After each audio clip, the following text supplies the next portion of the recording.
Bien, muy buenos días, muy buenas noches, mis queridos hermanos. Buenas noches. Que la paz de Dios sea con cada uno de ustedes. Amén. Inmediatamente vamos a iniciar. El título que tenemos es Una vida puesta sobre el altar. La decisión de cada mañana. El versículo que tenemos para hoy la encontramos en el libro de Romanos, en el capítulo 12, versículo 1.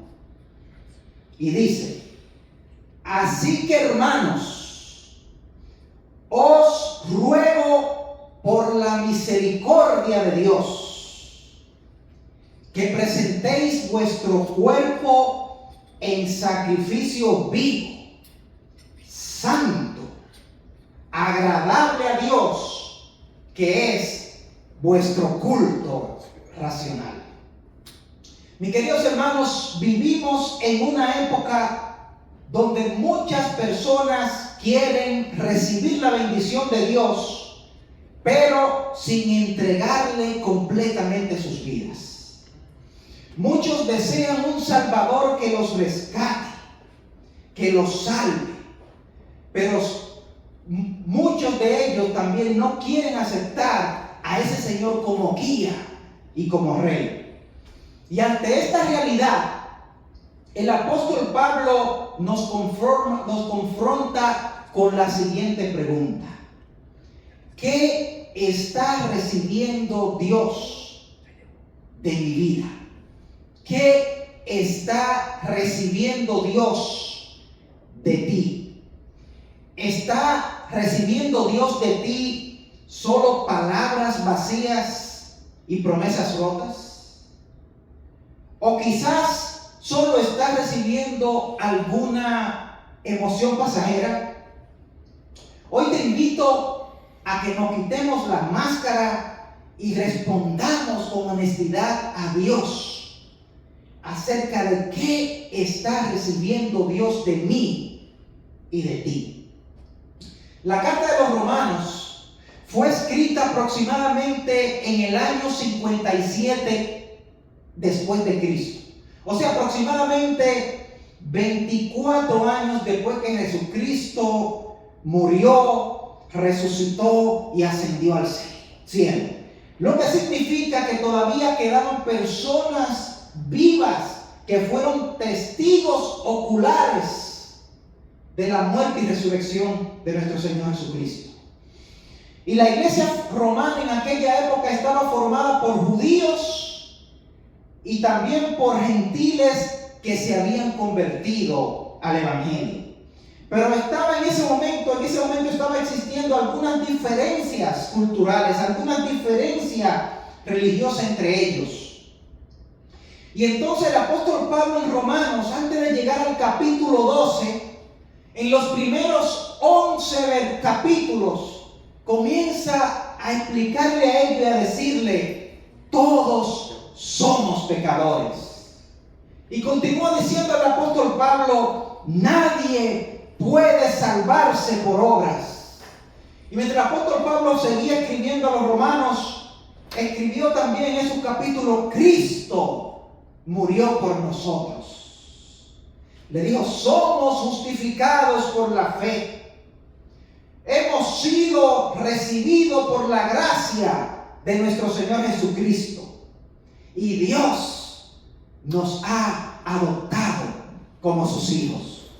Y después de él terminar eso, hablando acerca de esto que dije en resumen de esos 11 capítulos de la Biblia, entonces el apóstol Pablo comienza a decir: después de todo lo que Dios ha hecho por ustedes, ahora le toca a ustedes poner de su parte. Y si tú comienzas a observar en el versículo, Pablo comienza diciendo: os ruego. Él no está obligando a nadie. Él lo que está es haciendo una súplica como un padre espiritual. En el Antiguo Testamento, cuando un animal era colocado sobre el altar, ya no pertenecía a su dueño. Entonces, Por ende, no podía el animal bajar del altar porque ya estaba completamente entregado para Dios como ofrenda. Pero existe una gran diferencia entre aquellos animales que se colocaban en el altar y entre nosotros, de acuerdo a lo que el apóstol Pablo está diciendo. El apóstol Pablo está diciendo, esos animales que se colocaban en el altar en aquella época eran sacrificios muertos. Pero el versículo está diciendo, nosotros somos llamados a ser sacrificios vivos para la gloria y la honra de Dios. Pero alguien dijo que el problema de un sacrificio vivo es que constantemente quiere bajarse del altar. Cuando se hacían los sacrificios, se ponía el animal, se quedaba en el altar como agradable. Pero ahora el apóstol Pablo dice que nosotros somos sacrificios vivos en el altar. Pero a veces nos descuidamos y nos olvidamos de Dios y nos bajamos del altar. A veces venimos a la iglesia al sábado, los miércoles y prometemos a obedecer a Dios. Pero cuando llega el lunes o el domingo o el martes comenzamos entonces a hacer nuestra voluntad. A veces venimos el sábado a la iglesia y levantamos las manos para alabar a Dios. Pero a veces cuando salimos ya el lunes o el martes comenzamos a actuar con nuestro dominio propio. Y es por eso, mis queridos hermanos, que cada día debemos volver al altar como sacrificio vivo para alabar y glorificar el nombre de Dios. Vamos a tocar varios puntos hoy, basados en el texto. El punto número 1, todo comienza con la misericordia de Dios. Y por eso usted ve el versículo que dice al principio, os ruego por la misericordia de Dios.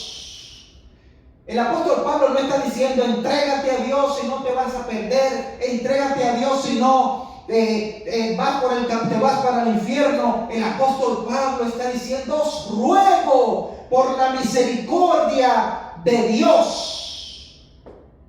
Entonces, miren primero lo que está diciendo el apóstol Pablo en otra palabra. Miren primero todo lo que Dios ha hecho por ustedes.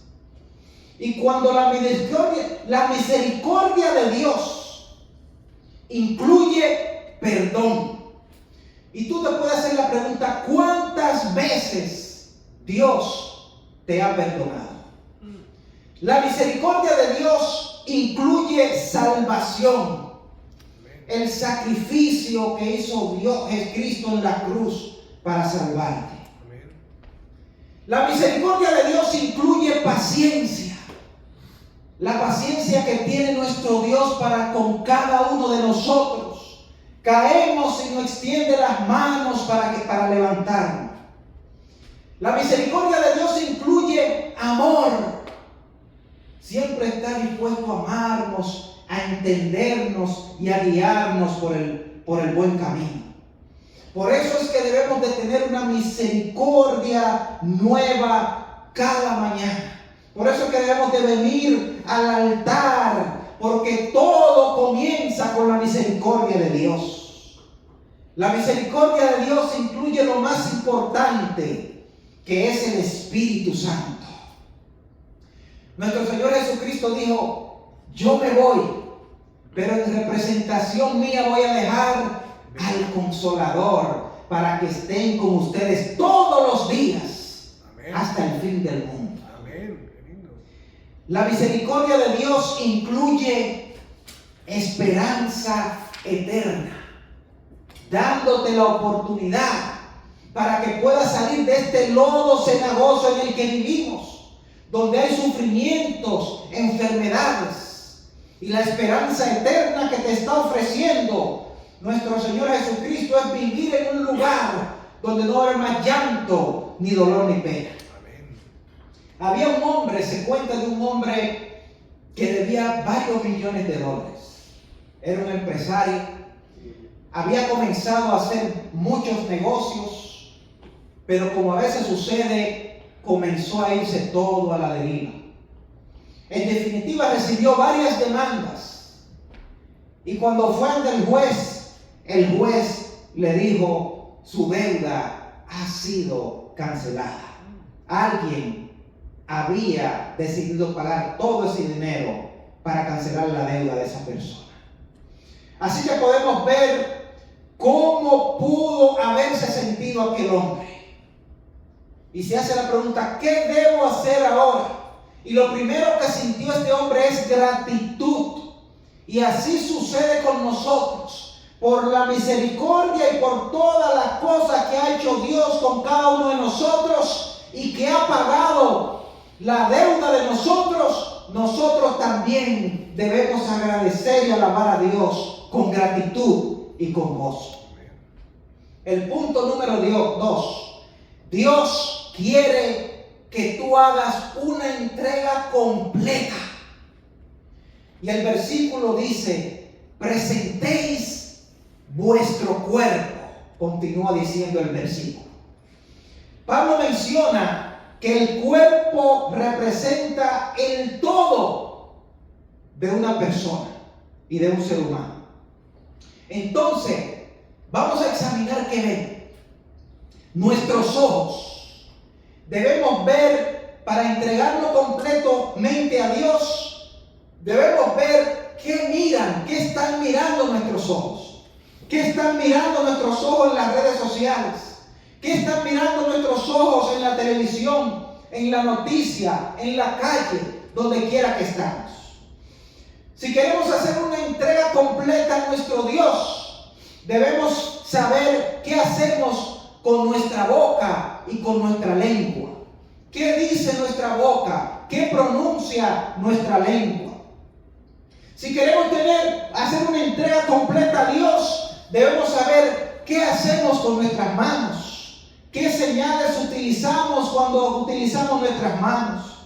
Si queremos hacer una entrega completa a nuestro Dios, debemos saber qué hacemos con nuestros pies cuando caminamos, a qué lugares entramos cuando utilizamos nuestros pies. Si queremos hacer una entrega completa a Dios, debemos saber qué hacemos con nuestros pensamientos, con nuestras emociones, de qué están llenas. Están llenas de resentimiento, de rencor, de odio, de negativismo. Si queremos hacer una entrega completa a Dios, debemos rechazar todas aquellas cosas que nos apartan de Dios. Debemos de saber qué hacemos con nuestro dinero. Debemos de saber qué hacemos con nuestro trabajo. Y lo más importante, debemos saber qué hacemos con nuestro talento. Por eso Dios no quiere un corazón que esté solamente emocionado. Dios quiere un corazón que esté completamente disponible para Él. Y a veces muchas personas dicen: Señor, aquí está mi corazón. Pero a veces sus decisiones dicen una cosa totalmente diferente. Mis queridos hermanos, cada día debemos preguntarnos: ¿están mis ojos glorificando a Dios? ¿Están mis palabras edificando a otros? Cuando utilizo las redes sociales, ¿estoy glorificando a Cristo? Cuando estoy en el trabajo, ¿estoy honrando al Señor? Entonces, todas estas cosas y estas preguntas debemos hacerlas para examinarnos, para que así vengamos hacia el altar de nuestro Dios. Punto número 3. Un sacrificio vivo, santo y agradable, dice el versículo. Y Pablo utiliza aquí 3 palabras. Y vamos a decirla una por una. La primera es sacrificio vivo. Y cuando está hablando de sacrificio vivo, está diciendo todos los días. Ya no traigan un animal al altar como sacrificio. Ahora el sacrificio eres tú. Tú eres ese sacrificio vivo al que Dios te ha llamado. Y la diferencia es que el creyente no muere físicamente sobre el altar, sino que vive cada día para alabar y glorificar el nombre de Dios. Y quiero decirles, mis hermanos, que a diferencia de los sacrificios del Antiguo Testamento, que se ofrecían una sola vez y morían, el creyente debe renovarse constantemente ante el altar de nuestro Padre Celestial. El problema con los sacrificios vivos es que como todavía están vivos, muchas veces se quieren bajar del altar. Un sacrificio vivo es una persona que por gratitud a las misericordias de Dios entrega toda su vida al Señor para obedecerle. Le entrega toda su vida al Señor para glorificarle cada día. El creyente debe de servir diariamente a Dios, no solamente cuando está en la iglesia, sino debe de servir a Dios cuando está en el trabajo, cuando está en la escuela, cuando está en el vecindario. El creyente debe de ser un sacrificio vivo, representante de Dios en todo momento. Tenemos entonces sacrificio vivo, ahora un sacrificio santo, que significa consagrado a Dios. La palabra santo proviene del griego agios, que significa apartado, significa consagrado, dedicado exclusivamente para Dios. Y un ejemplo sencillo para entender lo que significa santo es, por ejemplo, en el tabernáculo se utilizaban los utensilios, y esos utensilios eran llamados santos.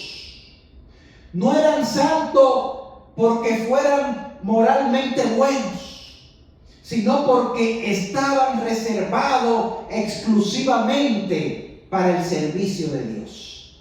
Y cuando tú estás reservado exclusivamente para el servicio de Dios, tú eres considerado santo ante los ojos de Dios.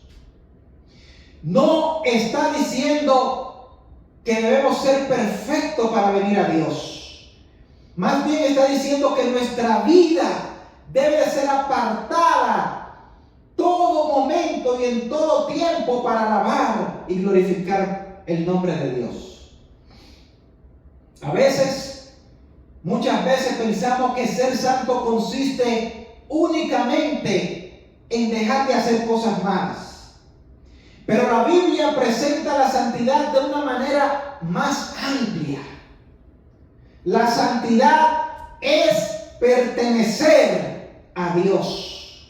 Y cuando tú perteneces a Dios y te entregas completamente a Dios, tú estás practicando y estás en los caminos de la santidad. La santidad no se demuestra solamente cuando estás en el templo. La santidad se demuestra cuando tú estás en la casa, cuando tú estás en el trabajo, cuando tú estás con la familia y en las decisiones que tú también tomas cuando nadie te ve. Ahí se demuestra la santidad. La santidad no consiste simplemente en alejarse del pecado. Consiste sobre todo en acercarse tanto a Dios, en acercarte tanto a Dios que toda tu vida le pertenece a Él. Debemos de tratar cada vez acercarnos más a nuestro Dios. Y el versículo continúa diciendo sacrificio agradable. Y cuando está hablando del sacrificio agradable, esto significa que debemos para agradar a Dios y no a los hombres. Que tú hagas un sacrificio agradable en el altar, que cada vez que lo hagas sea para agradar a Dios y no a los hombres. La palabra de Dios muestra en la Biblia varias personas que hicieron sacrificios, estaban haciendo sacrificios agradables, pero no agradaban a Dios. Tenemos a Caín. La Biblia presenta a Caín que presentaba ofrenda a Dios, pero su ofrenda y su sacrificio fue rechazado. La palabra de Dios en Mateo 6, en el capítulo 6, muestra también a los fariseos. Los fariseos oraban, los fariseos ayunaban, los fariseos daban limosna, pero Jesús les reprendió porque hacían esas cosas solo para ser vistos por los hombres. Y mi queridos hermanos, basado en estos ejemplos de la Biblia, esto nos enseña que una vida religiosa no siempre es una vida agradable a Dios. Y podemos hacernos las siguientes preguntas. ¿Estoy sirviendo a Dios por amor o lo estoy sirviendo solo por costumbre? ¿Estoy buscando agradar a Dios o simplemente estoy buscando impresionar a las personas? Mi adoración del sábado coincide con mi manera de vivir con el resto de los demás días. Estas son preguntas que debemos hacernos para saber cómo estamos haciendo nuestro sacrificio agradable a Dios en el altar. Una vida agradable a Dios no es la que nunca falla, sino la que cuando falla vuelve arrepentido al Señor, vuelve arrepentido a Dios y desea obedecerle de todo corazón. Se cuenta de un violinista famoso que alguien tenía un violín viejo y él lo recibió de esa persona. Así que él comenzó a limpiar el violín, comenzó a pintarlo, comenzó a arreglarle las cuerdas. Y para la persona que le entregó el violín parecía algo inútil. Pero él pudo arreglar este violín y cuando comenzó a tocar música, tocaba una música extraordinaria.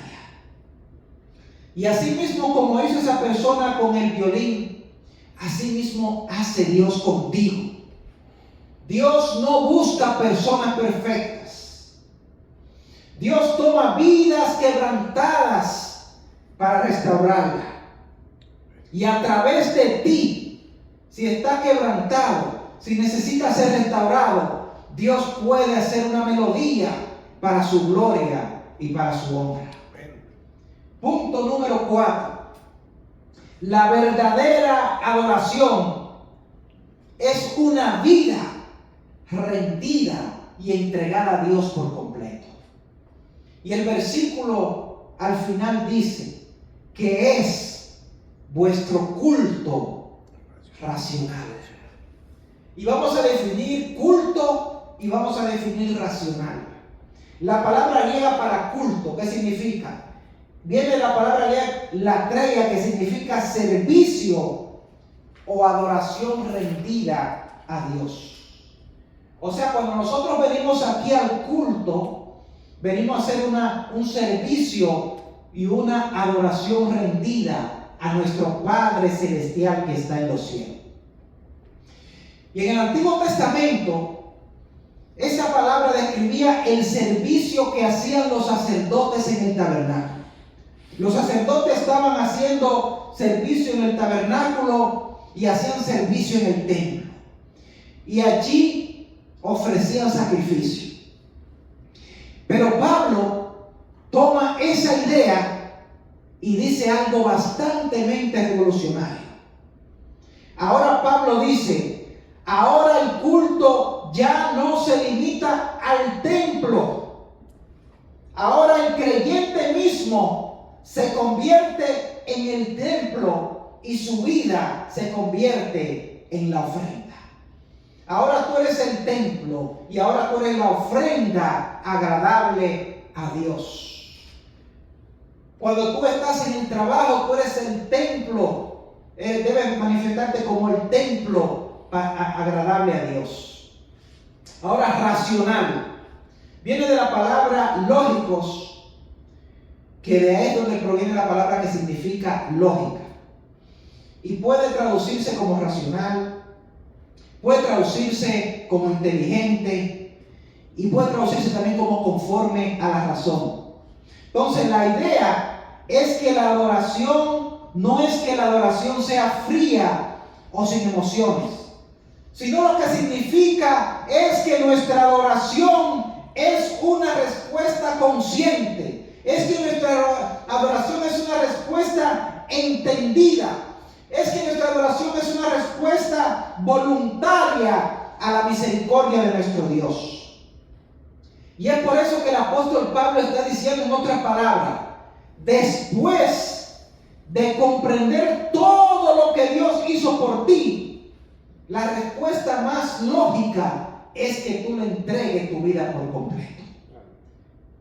Después que tú entiendes que todo lo que ha hecho Dios por ti, desde que naciste hasta hoy y hasta el futuro, entonces por lógica y por conclusión, tú dices, yo en agradecimiento a Dios debo de entregarle mi vida por completo.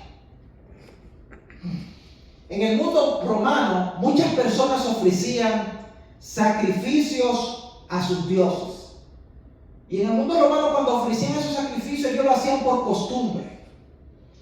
A veces lo hacían por superstición. Hacían rituales, pero a veces cuando hacían todos esos rituales, a veces su corazón podía estar lejos de Dios.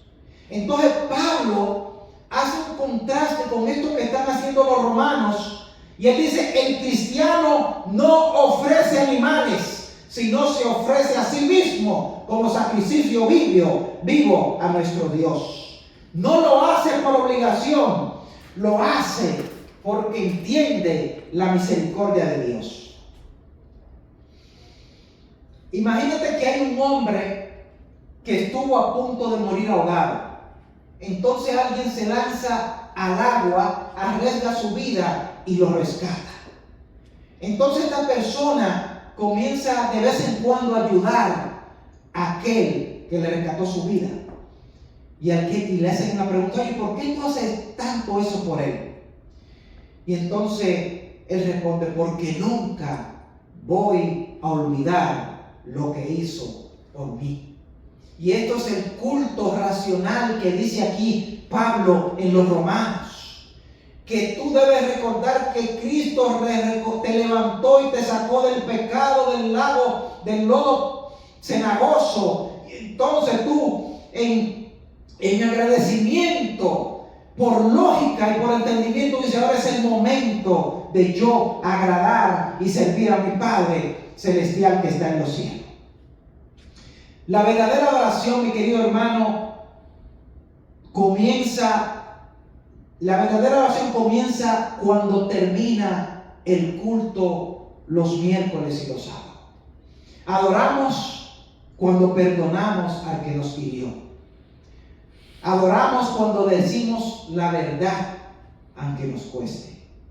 Adoramos cuando amamos a nuestro cónyuge. Adoramos a Dios cuando educamos a nuestros hijos en el temor de Dios. Cuando trabajamos con integridad. Cuando ayudamos a necesitados. Mis queridos hermanos, la adoración es la manera en que vivimos delante de nuestro Padre Celestial. El culto racional no termina con el amén en el sábado y el miércoles, sino que continúa en una obediencia a nuestro Dios durante el transcurso de toda la semana. La mayor adoración no es la que sale de nuestros labios, sino la que se refleja cada día en nuestra manera de vivir. La verdadera adoración a nuestro Dios es cuando tú la reflejas con tus actos y tu manera de vivir. Quizás algunos han puesto sobre el altar solo una parte de su vida. Pero ahora es el momento de que tú, en sacrificio santo y agradable a Dios, ponga tu vida completa en el altar. La cruz demuestra cuánto nuestro Dios estuvo dispuesto a entregarse todo por nosotros. Ahora la pregunta es, ¿qué está dispuesto tú a entregar a Dios? Y esto, mis queridos hermanos, no se trata de una emoción pasajera. Se trata de subir al altar cada mañana y decirle a Dios: Señor, mis manos son tuyas. Señor, mi familia son tuyas. Señor, mi trabajo está en tus manos. Mi futuro está en tus manos. Mi vida te pertenece a ti. Quiero decirte, mi querido hermano, que no obedecemos para ser aceptados. No obedecemos a Dios para ser aceptados. Obedecemos porque ya hemos sido aceptados por nuestro Señor Jesucristo. Amén. Y por eso, mi querido hermano, quiero decirte que ofrecer nuestra vida a Dios no es una carga. Es la respuesta más razonable.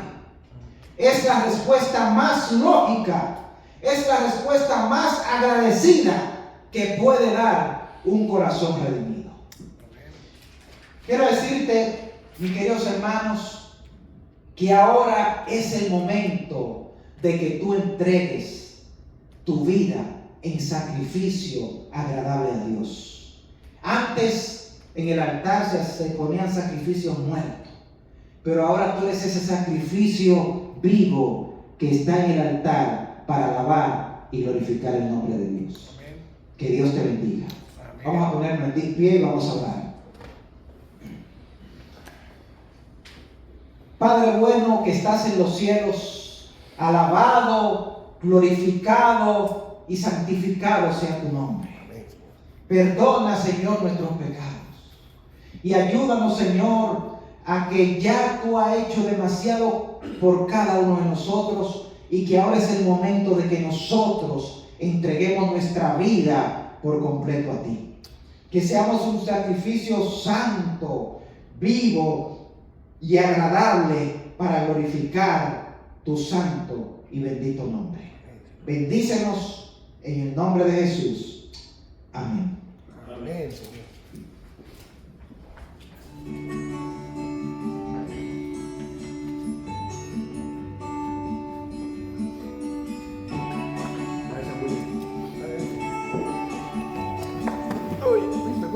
Te bendiga, mi hermano.